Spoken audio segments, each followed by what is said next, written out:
یہ تو انسانی فطرت ہے. ایک انسانی فطرت جس چیز کے نفع کا اسے یقین آ جائے ایک دفعہ کہ یہ نفع ہے،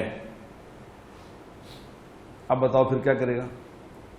اب جیسے مثال کے طور پہ کسی کو کہیں کہ جی آج رات کو جو تراویح پڑھے گا، جو عورت جو مرد تراویح پڑھے گی، جو پڑھے گا، مردوں کو ایک V8 ملے گی،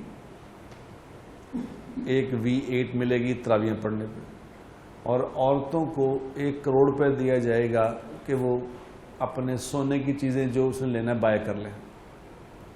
اگر یہ یقین ہو تو بتاؤ کیا ہو پھر؟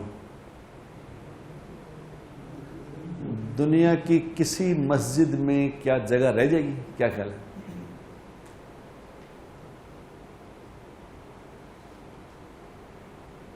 اب اللہ کے نبی کیا فرما رہے ہیں؟ اللہ کے نبی صلی اللہ علیہ وسلم فرما رہے ہیں، جس کا مفہوم یہ ہے کہ جو تراویح رکعات پڑھے گا اس کے تراویح کے ہر سجدے پہ 1500 نیکیاں ملے گی، اور یعنی 60,000 نیکیاں ملیں گی تراویح پہ.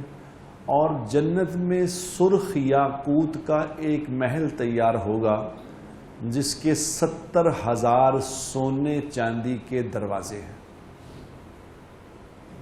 سرخ یاقوت کا محل جس کے 70,000 سونے چاندی کے دروازے ہیں، اور جنت میں اس کا ایک درخت لگے گا جس کے نیچے ایک تیز رفتار گاڑی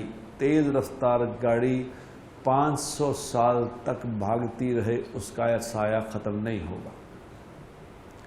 اب یہ اللہ کے نبی کی خبر ہے. ایک طرف میں بتا رہا ہوں V8 ملے گی، کروڑ روپے ملے گا، ایک طرف اللہ کے نبی کی یہ خبر ہے. اب آپ خود اندازہ لگا لیں کہ ہمیں اللہ کے نبی کی خبر پہ کتنا کوئی یقین ہے.